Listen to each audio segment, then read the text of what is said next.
Some people sit back and they'll be the armchair boxer, or they'll be that person that talks all kind of crap on the social media, but they won't ever get in the ring. They won't step in that square circle and fight, right?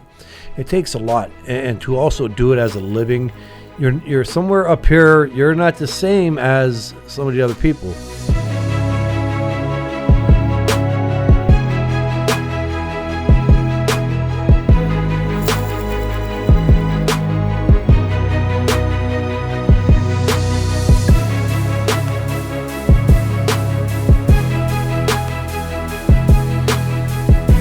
What's up, everybody? Welcome to the Blue Collar Boardroom. We have an exciting guest, a couple of exciting guests, a mentor, a coach of mine, Billy, my boxing coach, and a great friend of his, Kelly, a world champ, inductee into the Boxing Hall of Fame.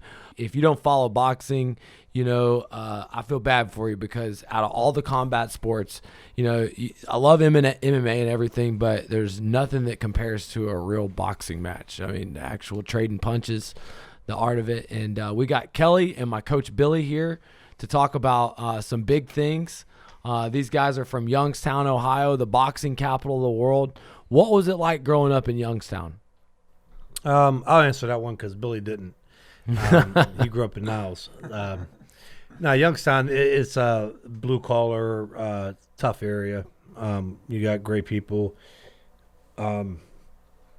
It's a tough area. I mean, what you get out of your athletes, and I'll say that because usually what comes out of Youngstown a lot is the athletes, and that's what you see. Your boxers were all rugged, tough fighters. Your football players, believe it or not, Youngstown ranks really high and per capita for NFL players that they put into the NFL draft. We know that a lot goes into college, but it was actually quite interesting. I seen it on Google, and Youngstown, Ohio ranked number 1. And there was actually five Ohio teams or cities.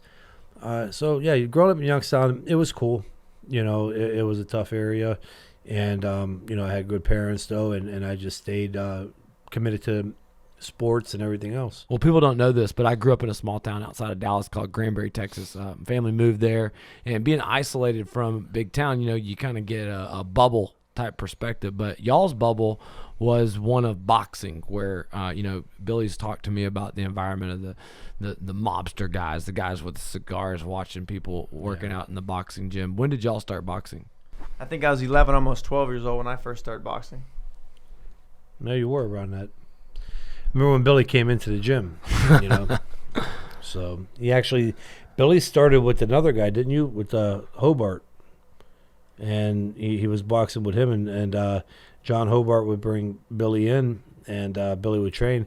Tough kid, rugged. Well, I used to get beat up by my cousin. He was 5 years older than me. I took karate classes, and they gave me different belts and stuff. And my mom would take me to the karate class or whatever. But I don't know. Did you ever try that karate stuff? I sure did. Actually, that's how I got into boxing. But one of the ways I got into boxing. I had 2 older brothers. I was the youngest of 3, and I was 6 years younger than my oldest brother and 4 years younger than my middle brother, and they were going to the gym. And, of course, being the youngest one, I wanted to follow behind them and box. My parents didn't want me boxing, though. Did not want me getting involved in it, and I still did. But, I played Pee Wee football. I was in baseball. But you got to remember, I don't know how old you are, but I'm an 80s kid. Pretty much, you know what I mean? And coming up right around 89, 90, you had Karate Kid, and all the martial art movies came out. So I was in there always throwing kicks, and my dad would be like, "Can you swear on this?" Yeah. Yeah, my dad's like, "Jesus, what the fuck? This kid's running around like a if he had wings, he'd be a bat. I'm throwing kicks everywhere." And so finally they put me in karate, and I took it, and it was kind of cool. But it was really boring, not being mean. So any martial art listeners, not knocking it, it just wasn't my cup of tea. It was a little more, it was boring. You know what I mean? It was kind of. Never did any sparring, live sparring? No. I did in karate. We would go to contests, and we would actually do, we put the pads on and shit. But even when you guys struck, you could only hit certain targets. No, you could get hit in the face. Every time I would fight, my nose would get bloody because my nose just always bleeds. Oh, okay. But I guess you would do like a little karate dance for one part of it, like it would be a preparation and a stupid little like thing, and then you'd have to do sparring. So, Yeah. but So I never got that far in it. So yeah, and then finally, they let me go to the gym. nice. Yeah, we went to the boxing gym. I did it for probably, I would say 2-3 weeks, and then I sparred and I got my butt whipped, and I never forget that. I came home the next day. My dad and my mom were happy as hell because they thought that I was going to want to quit. and I'll never forget that I come out of the bedroom and I had the gym bag. My dad goes, "What are you doing?" I was like, "I'm going back to the gym to kick that kid's ass," and I did. But I also, with that being said, again, I said I was the youngest. I had a buddy also, I consider my brother to me, Louis Alessio, and he lived right across the street. And we would go down there, and his dad was older. I mean, I'm talking like older. And he had some of the gloves from like the 1940s. So we used to, being, kids from the city and everything else, we'd go in the backyard, get the old cooking timer, put it on 3, and we beat the living shit out of each other. I mean, we tried to emulate pro boxing. I mean, once in a while, if somebody had Vaseline on them, we would put that on, trying to be cool. But other than that, no, we got our butts whipped. And you would come home, and I would try to hide the blood stain on the lip. And as long as I said I got it from playing backyard football, Not I a was problem. okay, I wouldn't get in trouble. But if I would have said I was, fighting my older brother with boxing gloves on, yeah, then we would have got our asses whipped. So Nice. a little bit. Billy told me a story about some fraternity party he was at. I don't remember that one. Yeah, we don't condone fighting. Yeah. But it's cool for me because y'all are able to go through life with the box checked off, that you left it all in the ring, that you face some of the toughest competition in the world. You fought the greatest Mexican fighter of all time. You fought some of the greatest fighters of all time. I think people that are watching this, when they look at people like y'all, they realize, damn, how are they willing to face that kind of fear and can you talk to us about what it feels like going into a room full of 20,000 people, not knowing what's going to happen, or even being the underdog? I mean, you've been in there. Well, I could talk about being the underdog because I was always the underdog. When Kelly would go to fight, you knew he was going to win. So it wasn't even how or what. I mean, he was going to win, and that was just it. But when I was fighting, it was a little bit different. I was always outmanned. I didn't have a big manager or top name promoter, so I always came kind of in on the B side. So I always had to come in as the underdog. So I think in a way it helps because there's a little bit of a chip on your shoulder. So you're motivated. You want to prove yourself. You want to prove you belong. It's a little bit intimidating. We go into hostile environments. I fought in Germany. I fought in Mexico. I fought Cayman Islands, all over the place. But where it doesn't help is when it comes time for the decision, because when you're the underdog, if you literally don't knock the other guy out, then you're probably not going to win the decision. Well, I mean, I guess the biggest challenge is people, they go into a scenario that almost seems like insurmountable in anything they do in life, whether they have fitness goals they want to achieve. Losing tons of weight seems insurmountable, or they have business goals, and it's like the whole deck is stacked against them. Yeah. How do you think just facing your fears? Are you talking? So I think what you're asking is more of the pressure that you have and fear too at the same time, right? Well, I mean, what keeps you motivated? Yeah. I mean, it's like whenever you go into a situation where you have something like where you could lose in front of tons of people and everybody's worried about what could happen. I mean, a lot of times people don't take those chances, and there's a lot of people out here watching this that admire what y'all have been able to do and stepping into those situations. So what do you have to say about getting yourself into that kind of mindset? Let me put it from this standpoint, and I'm going to say a bad word, but I don't care. Boxing, and you may have heard of boxing, is fucked up. Okay. And some of the fighters in their own way is fucked up. And what I mean by that is different mentality. And think about it. I mean, and I'm not saying this, I don't want nobody thinking I'm trying to be tough or that I'm a mean person. It's not, because when I break down, everybody's going to kind of get a better idea. But think about it. to go into a ring, into combat. And a lot of people don't. Like I was talking to you earlier before the show, and I said, some people sit back and they'll be the armchair boxer, or they'll be that person that talks all kind of crap on the social media, but they won't ever get in the ring. They won't step in that square circle and fight, right? It takes a lot. And to also do it as a living, you're somewhere up here. You're not the same as some of the other people. Does that mean that boxers don't have fear to a certain extent, or do they get nervous? Absolutely. Plenty of times before a fight, I sat there and I go in the locker room, why do I do this to myself? Like, what the hell's wrong with me? Why am I putting myself through this? And as soon as the fight's over and you win, I can't wait for the next one. I don't know if it's the adrenaline rush or what it is. And then you, of course, there's so many things that come into factor. Then you have the ego part. Well, what keeps you motivated? Well, it's the ego, because like you said, you're in front of, whether it's 400 or 4,000 or 400,000, you have an ego and you don't want to lose. Excuse me. It's not Corona. You don't want to look bad. You want to be in there and you want to impress and you want to win. There is a lot of pressure that falls on a fighter. There's so much more out there than just losing a fight. Listen, I don't think any fighter would be as nervous if they knew that they would go out there and lose. And when after the fight, everybody was still going to praise them and everybody was still going to consider them the top fighter. You wouldn't have the pressure as much. You wouldn't care about losing, right? But the way society is and the way that individuals are, the biggest thing is that ego.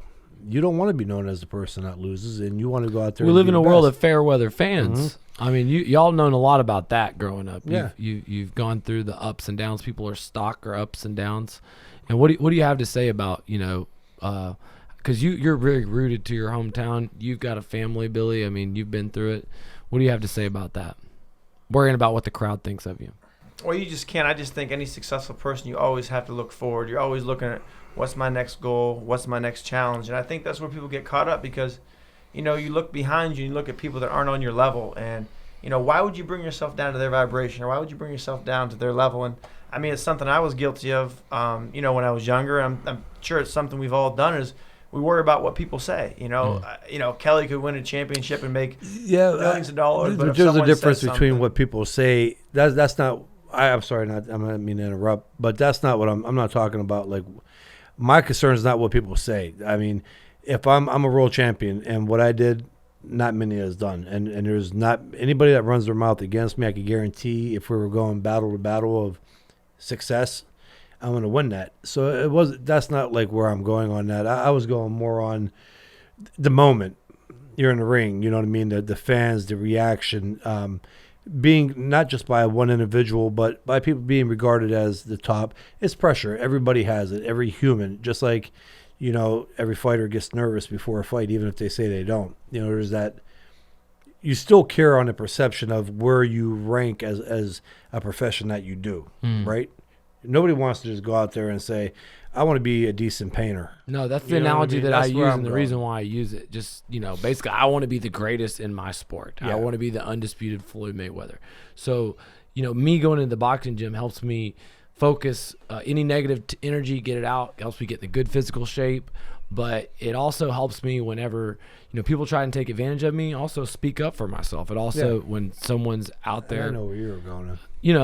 And the biggest thing is like, Billy, he's been an incredible coach at helping me get through this, but he's also said, boxing's a weird thing. There's a balance between it. Anything, that you're finding, for me, anything that gets my attention has to have an element of danger in it.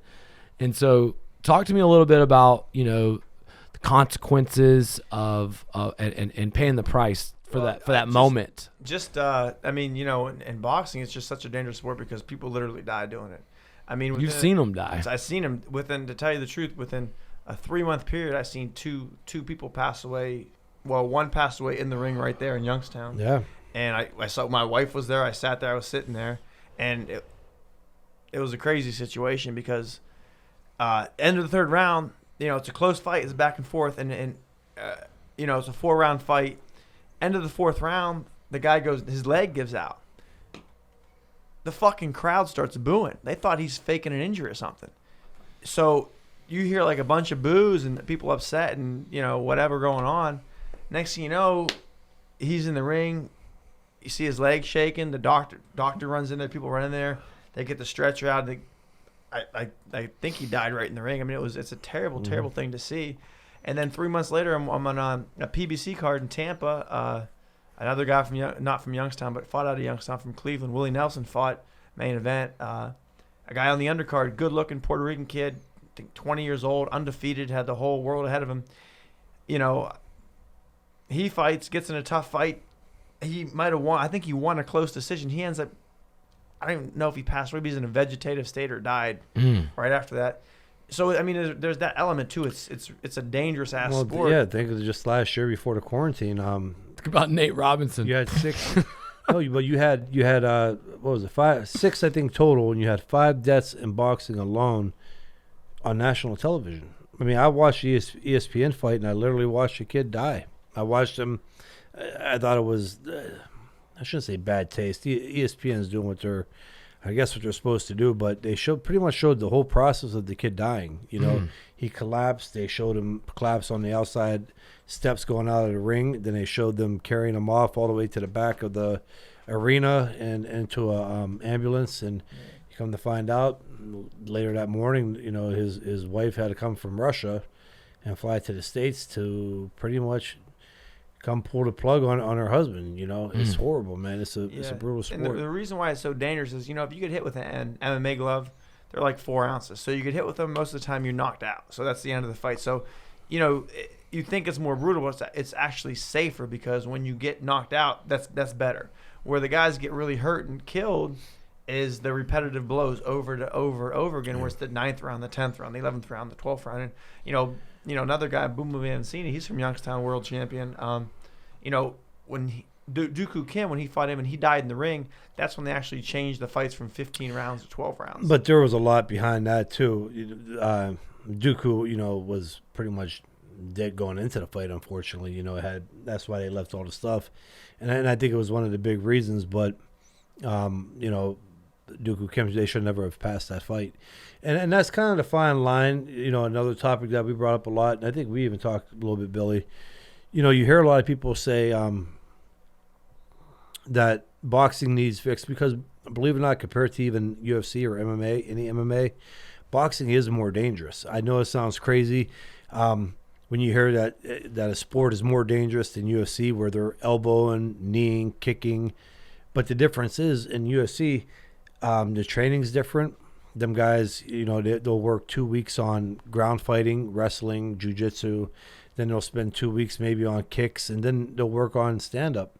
And sparring's different, too. I mean, the guys with kickboxing, they don't hit as hard to the head. I mean, it's boxing sparring. Another big part of it you got to understand is when they get hurt, and they have to, they stop the fight. So if a guy gets caught in UFC and they fall down to the canvas, the fight's over if they're rocked. In boxing, you get your brain scrambled. So anytime you pretty much get dropped, your brain is scrambled. And if you could get up within 10 seconds and show that referee that you could go on. You were a pro at that. Yeah, right? I know. You could convince them you're all right. Yeah, exactly. Your smile. You're like, I'm fine, dog. We've seen fighters get dropped 5-6 times, you know, in a fight. 4 times in a fight. And they end up fighting 36 minutes. That's a long time, and that's where the problem comes in. I think a lot of it, though, with the brutality of boxing, and Billy, let me know if you agree with me. There's 2 factors I think that are the biggest. One is that when I say athletes today are bigger, faster, and stronger, they're more explosive than they ever have been. I mean, it's just science. And then I think last but not least, I think it's the camps. I think it's the trainer, the manager, everybody in a team. I think that egos are too high and everybody's worried about their cut. I think that in training, we see sparring sessions where people get brutally beat up and knocked out and dropped. And I think along the line that there is a little bit of bleeding on the brain. And in boxing, we know we're going to get an exam. Sometimes stuff comes back negative. Sometimes these fighters don't even get CAT scans depending on what commission they're fighting in. And I think that if they come a little stricter, like if the promoters could work with the boxing team If a fighter gets dropped in sparring, report that to the commission. Have them go get checked out. Maybe have like a concussion protocol in the NFL, but it just doesn't exist. Do it 2 or 3 There's times. no such thing as concussion protocol in boxing. But do it 2 or 3 times a camp. But it's either that you're going to have to do that, or I think eventually you're going to see that they're going to make boxing like football. You see how it's kind of hard to watch football now because of all the rules and regulations. They're going to kick you out of the match for punching too hard? You know what? It's either that or they're going to stop it. They're not. I mean, they're not going to allow deaths like that. Like last year, what happened, or a year and a half ago. They already had. There was rumblings of them figuring something out, and I think eventually they'll probably do something. They may even ban the sport if it gets any worse than what it is. Listen, I hate to say it because I was a boxer, and I tell people this, but it's not like boxing ain't football. Okay, you're gonna piss off a handful of people if there's no more boxing. But when I say a handful of people, you can only piss off a handful of people.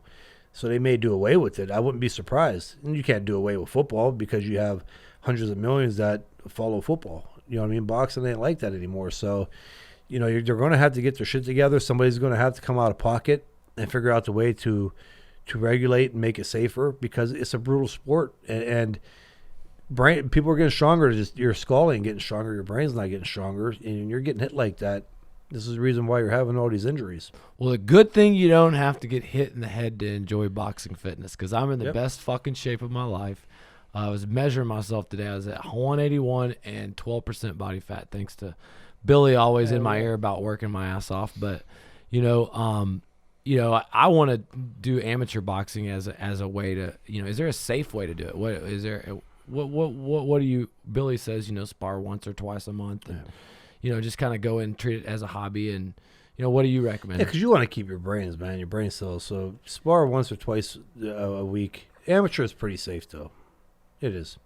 It's just something, it's just something almost. Boxing is like, you fall in love with it, you're in trouble. It gets in your blood and you love it. And it's like. It's all your fault, Billy. You see it, but guys fall in love and they can't stop. They're 34, they're 38, they're 41.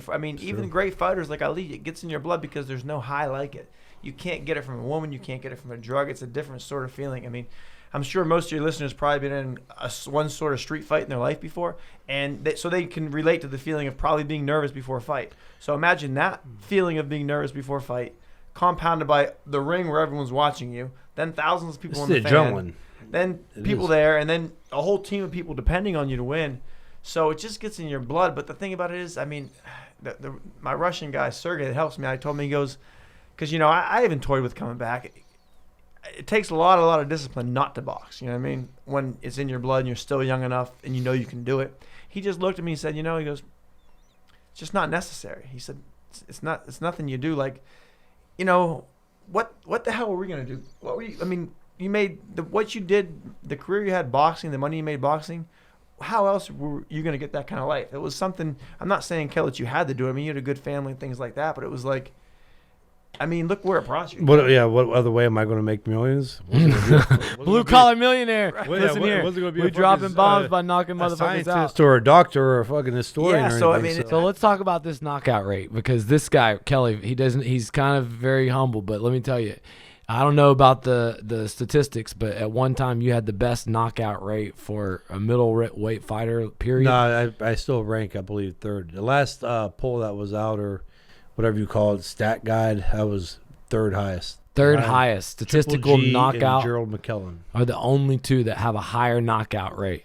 But the thing about Triple G's 38, and you're 38. So the thing about it is, in your prime, no one knew who Triple G was.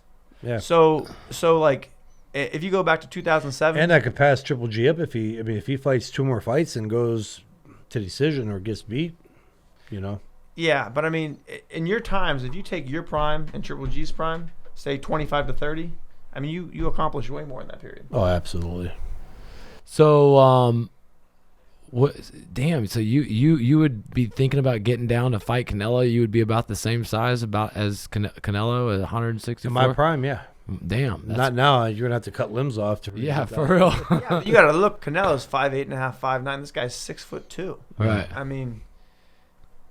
In his prime, he just wouldn't have lost. I'm trying to tell people that. Like, I've been in there with the best fighters in the world. I mean, I didn't come out on top. I beat some guys. I got beat by world champions, but it's a different. It was just different with this guy. I mean, nobody would have beat him in his prime, and I can't say it any other way than that. I mean, Kelly Pavlik of 2005. Even I'm talking before he even won the championship. He was doing things to guys like you take Bronco McCart, 49 and 3 or 4, never been knocked out, 3-4 rounds. Edison Miranda knocked, supposed to be the best middleweight, Arthur Abraham, down 6 times. He broke his jaw and knocked him out in the 6th round. I mean, just guys that. So there ain't going to be too many people to do what I did in 2007. Especially against a guy like this guy was on the ropes. That's 6th round, and was it how far before Jermaine Taylor was this fight? One fight. One fight. Yep. And at this time, what was at stake whenever you went to fight Jermaine Taylor? How much was that fight for? What do you mean, like what was the purse? That was 1.1, but so that was the fight right there.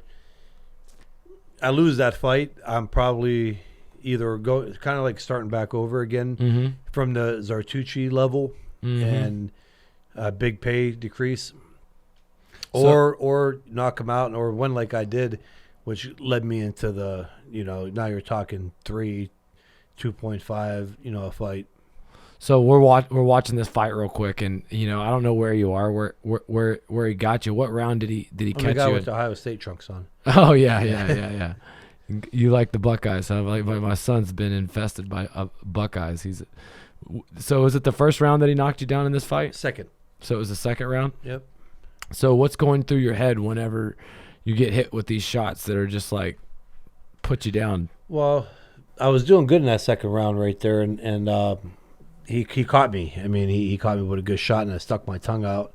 Usually when you see somebody do that, that means they felt that punch, and I paid for it. He dropped me, but I recovered, and I got back up, and the only thing was going through my head was work too hard, to go out like this. Right. That's not the way I want to go out. If I lose, I gave it my all, and I want to lose, by the judges maybe calling it wrong. I don't want to get knocked out and come all that way to get knocked out in the second round. So I trained my ass off for that fight, and we were in great shape, and that's what got me through the second round. And I think when I turned it around, that was the difference. So this guy looks like he was an ox, bro. Like when did you start to feel like his punches were? Well, he beat Bernard Hopkins twice. Yeah, I know. I remember he took Bernard Hopkins off the championship. Yeah. That was right before he fought you, right? Yeah. And Bernard Hopkins hadn't lost in like 30 years, 20 years, or however long it was. They were close fights, but I thought the first one was a draw with Taylor and Hopkins, and the second one I thought Taylor, won. But and then the first one, if it wasn't a draw, I had Taylor win. I'm not just saying that. Taylor could fight. He was the real deal. And so y'all fought twice? Yeah. What happened the second time? Second time, more of a tactic fight. Jermaine Taylor is a bronze medalist and a 4-time world champion. He knows what he's doing. He had a good trainer behind him. So you better well know that going into the rematch that he's going to do film breakdown of the first fight. It's not going to be the same guy. And the same for me. I had a chance to go back, watch film, break down what I did in the first fight. So obviously my game plan was going to be a little different in the second fight. Nobody was giving me a chance. And what I mean by that was everybody was saying, if I don't knock him out in the second fight, I'm not going to beat him. And to me, I was confused because in the first fight, I knocked him out. Yeah, and I had me winning, though, on points. So, yeah, that's what everybody expected me to knock him out, but nobody expected me to outbox him or beat him on points. Well, in my opinion, I gave him 2 rounds in the first fight. The second round, I got caught because the first round was so easy. In my opinion, I got cocky. Beginning of the second round, as we just watched, I was landing the better shots, and then he caught me. So I came back in the third round, put it on him. So where I'm going with that is I was a little confused going into the second fight saying that if I don't knock him out, I have no way of winning, when I showed that I could outbox him. And I think that was the biggest thing. I got more out of that second Taylor fight than I would have gotten if I would have knocked him out again. Nice. I showed everybody, first of all, it was the first time that I won 12 rounds. And secondly, I could outbox him. So. And you wanted a decision. Yeah. Yep. So you beat him twice. Yeah. No shit. Wow, that's incredible. Yep.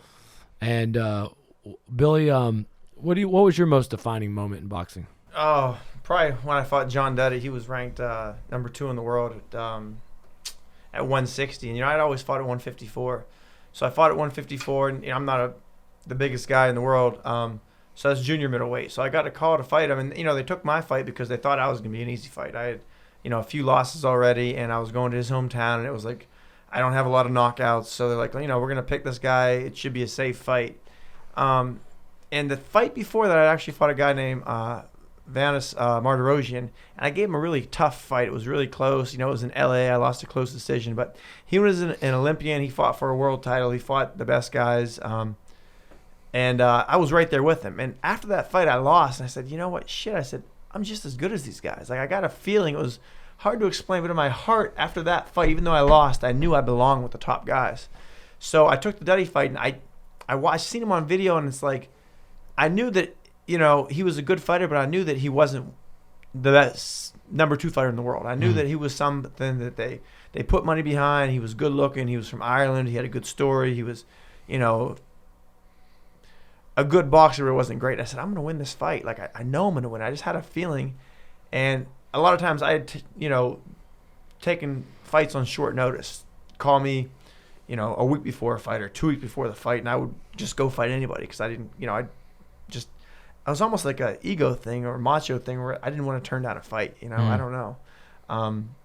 Like, yeah, of course I'll fight that guy. Screw it. I don't care. But I had 6 weeks to train for this fight, and I was in such great shape. Walking in the ring, I walked in that ring, and there was probably 7,000 people. We fought at the where the Devils play hockey in New Jersey. They had the Irish bagpipes and his fans, and I'll never forget it. But I knew I was going to win. And I went in the ring, and being the underdog, you need to really, really win. And I didn't knock him out, but I was able to beat him to the point where they couldn't take it from me because I just won, dominated in such a fashion where they couldn't even rob me. And then you're at the bar that night. What happened? This is my favorite part of the story. No, I didn't. Oh, so this is well. Actually, I got a bad cut on my nose, and I was a little banged up. So I get back to Youngstown about a week later, and I'm at a little bar downtown, having a good time with my buddies, and I'm at the end of the night, I'm getting ready to pay my tab, and a guy comes up and he goes, I got his, and I said, no, I can pay my own tab, no problem, He goes, no, man. He goes, listen. He goes, you were 49-1 underdog. He's like, I bet $100 on you. He's like, I won $5,000. He said, so I'll take care of your tab. So Hell said, yeah. You won $5,000. I'll let you buy the drinks. I'll never forget. I was happy for Billy, and I was pissed at Billy after that fight too. Oh yeah. Yeah, because John Duddy was a guy. Remember, they were talking about me fighting him, and John Duddy was, he was the shit, and Billy went in there and did what he did. I cost Kelly probably what 1.5 million. Probably 2 more million. than that, because they would have put that fight. They would have put that fight at Madison Square Garden, and it would have been huge. And then Billy just went and just took that right off from underneath me. Now I wouldn't, and I can't. Now this is a business part of it, but no, I was so pumped up. When he beat Duddy, that's your homie, that's your buddy from your stable from Youngstown, and nobody was giving him a chance against Duddy, and he went in there and put a whooping on him. So here's the deal. Everybody's got to go into the next, chapter. Everybody's got to be growing. Both of y'all are in new chapters. You decided to hang up the gloves and start a gym and start training people. And It's hard to do. You've got your own gym, but this year inducted into the Hall of Fame of boxing. Yeah. I mean, congratulations, man. Thank you. That's a big fucking deal. Yeah, it is, especially there with Atlantic City. I mean, that's where everything happened. So, and there were so many great fighters that fought there in Atlantic City. So it's huge. Well, a lot of times guys, they make it. They make good money. They're watching this. They're trying to figure out what else they can do. You're in a new purpose. You have new things. So, what do you think your journeys are? Now that you've won in boxing and you're recreating yourself. There's a lot, just like as you and as Billy and all of us, we all got things, I think the one thing with us is that we're always striving and challenging ourselves to something else, right? And that's kind of the same for me. Like, the gym I have now, I like it. It's a little, fitness center, and it's ran nicely, and people in the small town, they love that gym. But, and there's different things that I got going. I like doing my podcast. I like the sports testing that eventually we're going to be into. But the biggest thing I'm looking forward to is the next chapter. Like, boxing was my life. That was what I did. And so I want to go move on to the next chapter in that sport.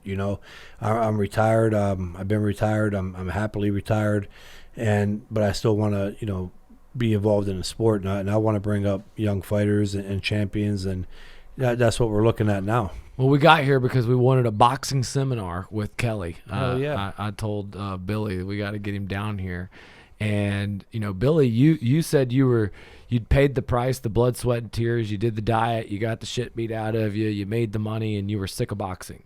What were you doing? Bring me to a point like in your life where you made the money, but you're sick of it and burnt out. Well, I never made anywhere near the type of money as Kelly did, but it was. You said you were turning down $50,000 fights. Yeah. But that's not 1.5 million. Yeah, you're right. A little bit different there.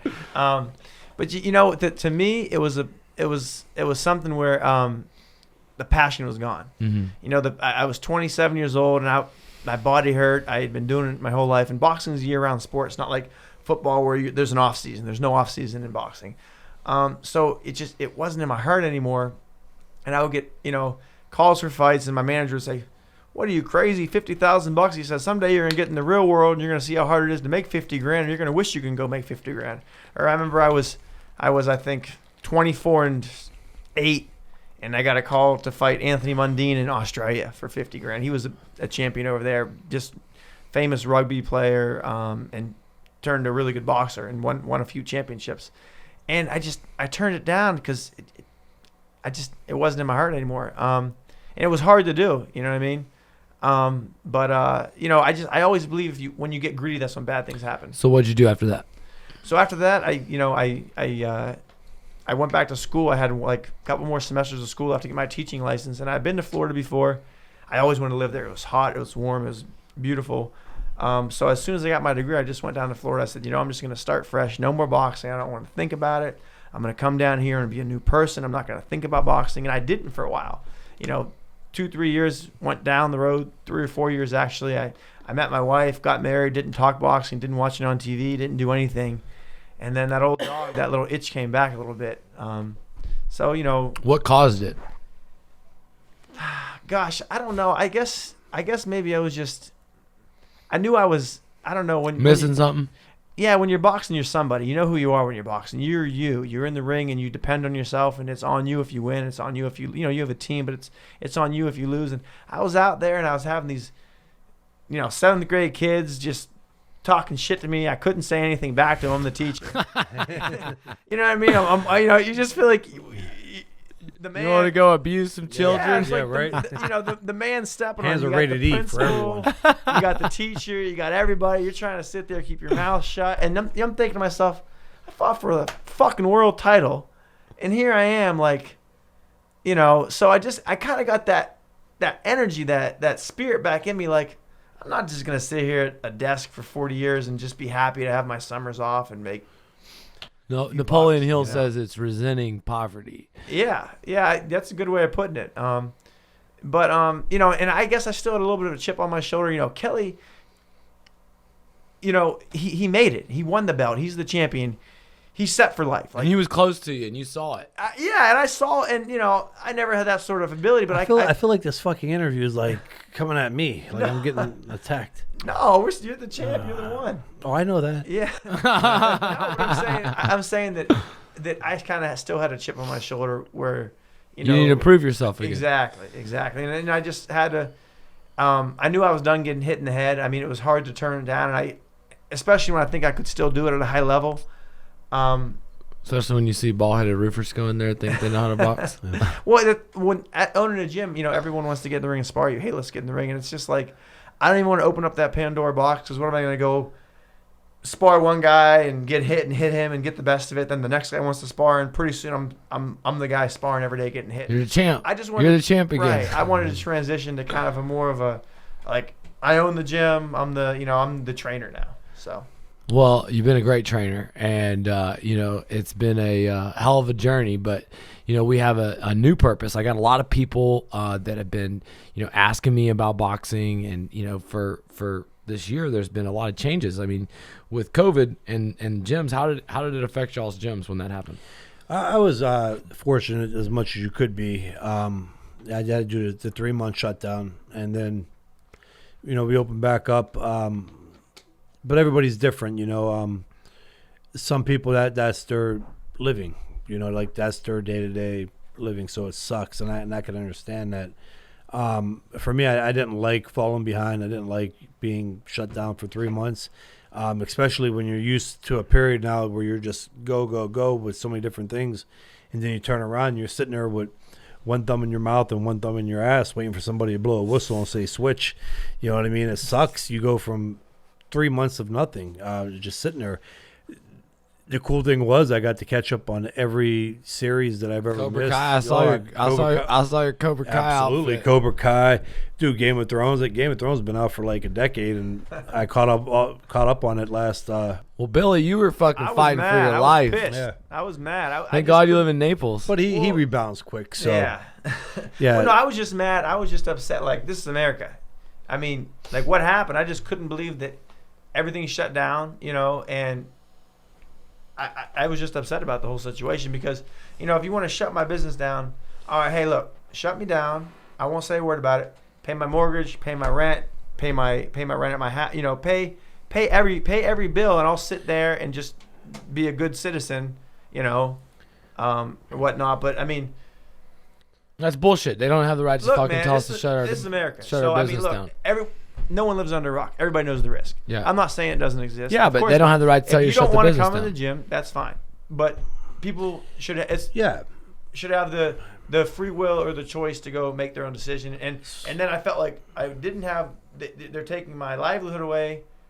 So I was upset. And that's where I get that, and that's where I'm going with it. Is like a lot of these guys, even me. I mean, I'm shut down, and I froze every one of my members' memberships. You know what I mean? If I can't be open and I can't give you a place to come work out at, even though you're under contract, why would I still charge you?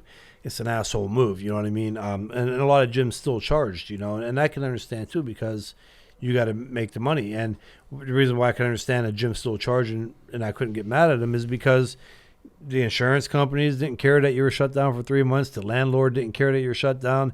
The electric and gas company didn't care. So when I came back into it and I opened back up after the 3 months, I had a shitload of bills, you know what I mean? And because everything was getting charged.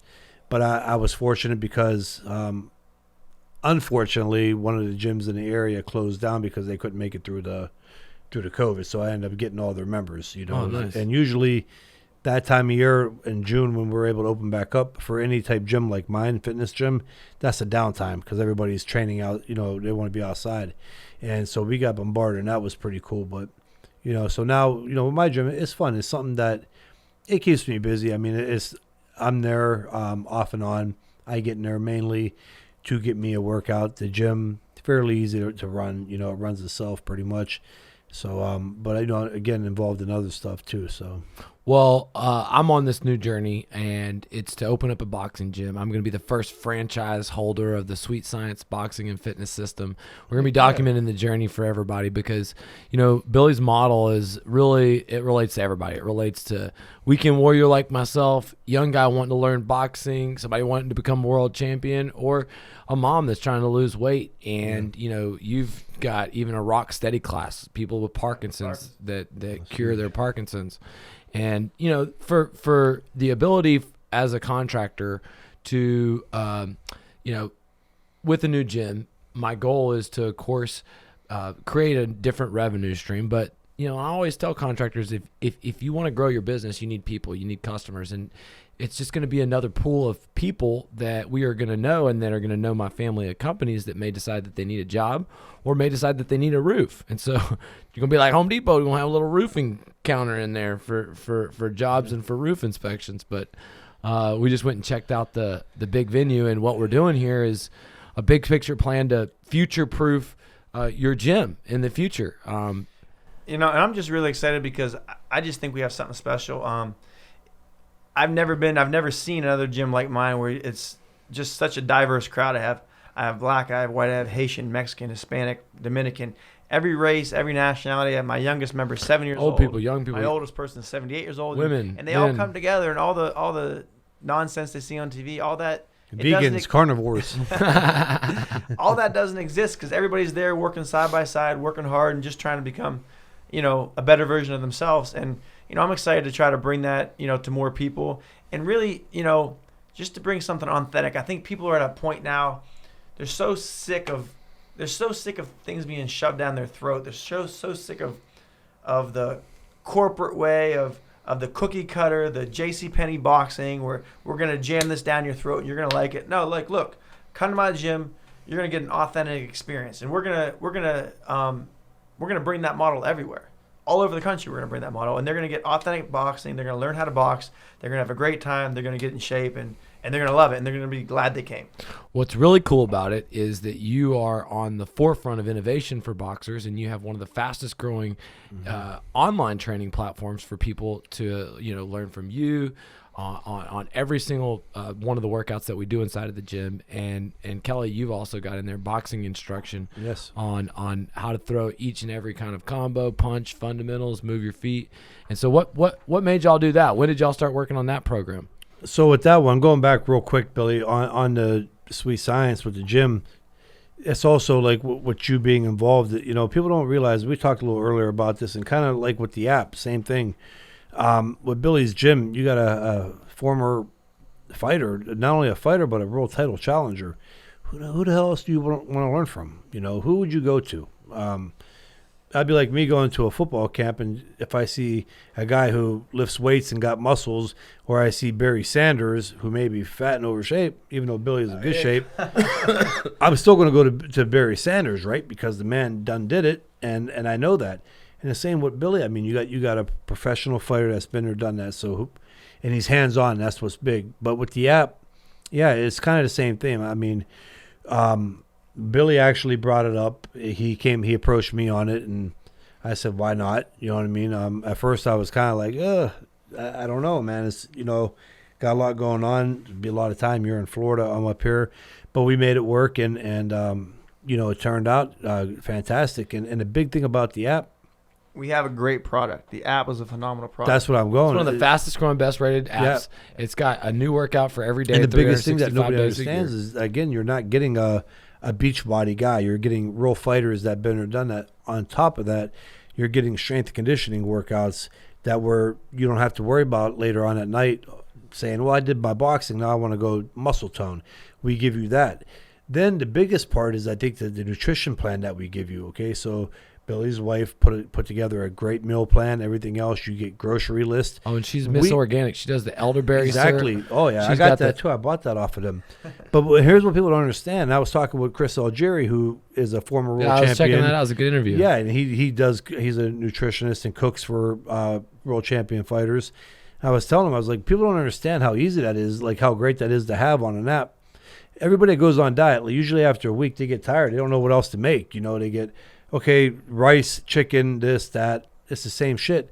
With our app, we're offering, you're getting recipes. You don't have to sit there and scramble to think of something to make. And you could even tweak the recipe if you want to, but you have an idea. You have something there in front of you.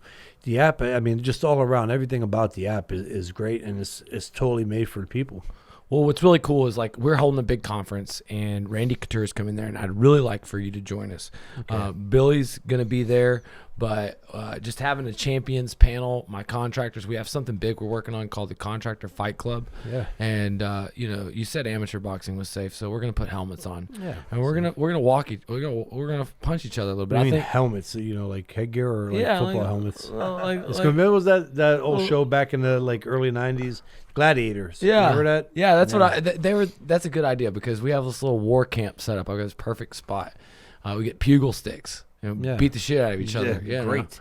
No. You gotta have some blood. Yeah, and we're gonna shoot guns too, and we're gonna do some other believe me, it's gonna be badass. But we're gonna tell you more about that at the event. At my event in Miami, one thing that you'll hear about, Kelly, is building a personal brand has really been a game changer for me. There's one thing in business: if people don't know you, they won't flow you.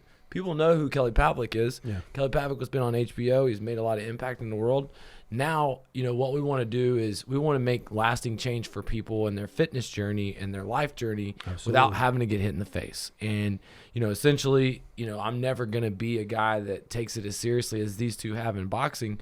But for me, it's been a very healthy distraction during this uncertain climate. And it's helped me, like the workout aspect of it has become secondary.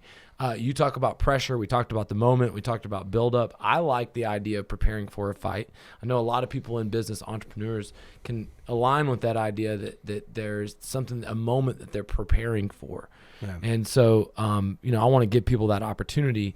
And so, what we're going to be doing is we're going to be obviously shooting some video content while you're here and doing the boxing seminar. But we want to give people a way that they can set up their own. $75 an hour.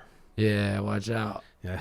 You better raise your prices. Okay, I'm joking. No, I'm excited, man. I mean, $1 million. Kelly was saying that like it was high. I'm trying to tell him it's low.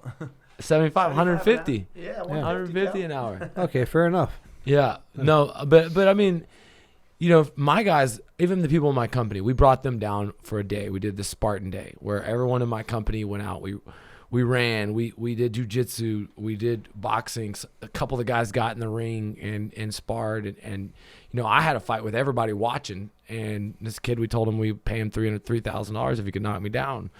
And he got me, blacked my eye a little bit and bloodied my nose, but he couldn't knock me down. Yeah. It was fun, though. Yeah. And a lot of those guys are not here with me, and they want to work out. They want to work out with Billy because Billy, and exactly. So this home workout that we're going to give them, the same workout that you deliver in the app, we're going to deliver one daily workout in a Facebook group. We're going to give them a home boxing gym setup. Yeah. And give them a virtual boxing membership that's ran by, world title champion holders and world title contenders. And, me, a guy that's sold I love it. A lot of online training, I feel like, for me, that it's just one more, extension of what I'm doing. Like Billy's a coach, I'm a coach, and it's my job to help all blue collars build wealth. And a boxing fitness owner, to me, is a blue collar owner. I see Billy in there sweating his ass off, working out, training. He deals with the same fucking problems that you do as a contractor. I tell him, take the tool belt off. I'll tell these guys, take the tool belt off. Don't do the job yourself. Well, Billy's in there holding pads, giving individual instruction. This guy, his coaching is invaluable, but he's pouring hours and hours and hours into his business. And now it's at a point of scale. And that's where a lot of people watching this might be at. So, Billy, we're at this point where we're hiring our first people, where we're opening our first location. What's your biggest fear in going big versus staying small? Well, I guess, that's probably the biggest one I would say. Just like all your listeners, all the viewers, I'm kind of in the same boat because, I like things done a certain way with a certain quality. And what if they fuck your name up?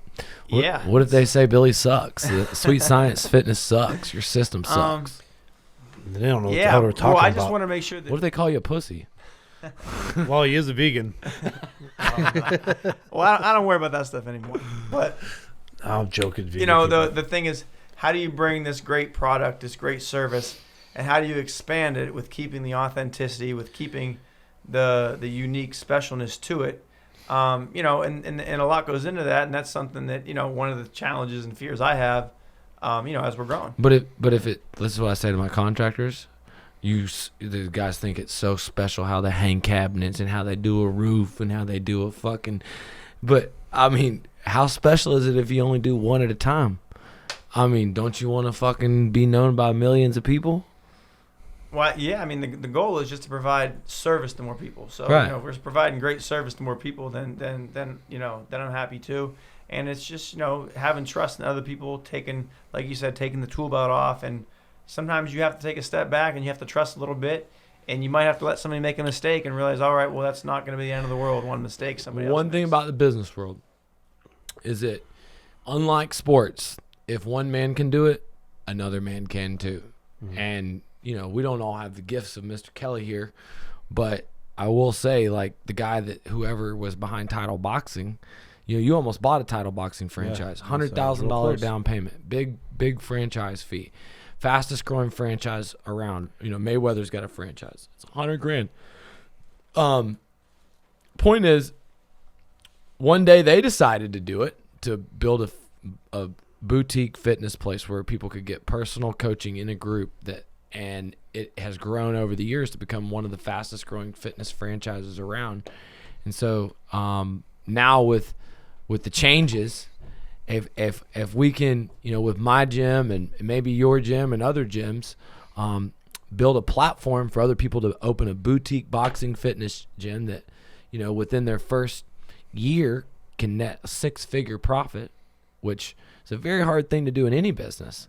That's a very lucrative thing for a lot of people. A restaurant owner might want to be a boxing fitness owner. Oh my gosh. Well, on top of that, I mean, if you look at it's, you're not going to have to invest $1 million to do it. You're not going to have to invest, How much did you spend in equipment investing? How much are we going to spend in equipment on my new gym? I'm trying to keep it definitely, $40,000. Yeah, so we're going to spend $40,000 in equipment, $50,000 in franchise fees. The first month you started, you had 15 members. Within, maybe 3 months, we're up to generating $20,000 a month. The thing has a manager, and we're making 6 figures profit within 12 months. And, the thing is there's no guarantees. Risk is the down payment for success. I have to, be a part of this from the very beginning if we want to make something big happen. And, my viewers are watching this, and they're thinking, how does this apply to the roofing industry, to the contracting industry? And I can say, dude, the fitness industry is going through big changes. Just this year, there was a product that came out where people could track their punches and work out from home. You see the Fight Camp machine? Yes, I did. That thing, I tried it one time, and I see it all the time. Especially having the app that we have, and you see that coming on all the time. Like, where are they getting that? Well, they're making a lot of money off of it. Here's my complaint with it: it's that it bounces around and moves around a lot. And it's that if you're doing things the wrong way, then you're just teaching yourself bad habits. And they are. Listen, I'm going to be that guy as being a former world champion boxer. If those people for 1 second think they're learning boxing, I feel bad for them. And I'm not saying that because we have an app. What you would get from our app compared to Fight Camp is a world of difference. Them people on that Fight Camp, they don't know the difference between a left hook and a fishing hook. You know what I mean? I'm being serious. I mean, I'm calling a bluebird blue, and I'm not. I mean, God bless them. They promoted it great. They put it out there, but that's not it, man. And I was just to piggyback off Kel, I'd just say, also, I mean, you throw those crazy punches and you're going to injure yourself. Yeah. I mean, I see some of the punches, even the punches their models throw. I'm thinking, that looks like a torn rotator cuff. That looks like tennis elbow. And I get it. Bad wrist. I'm not being that mean. I get it. They're trying to get them to get a aerobic exercise in with boxing. Cool. Okay. But that's not. You're not learning. You could, if you're taught the right way, you could get a hell of a workout without having to do all the extracurricular activities. They're squatting, throwing a punch this way.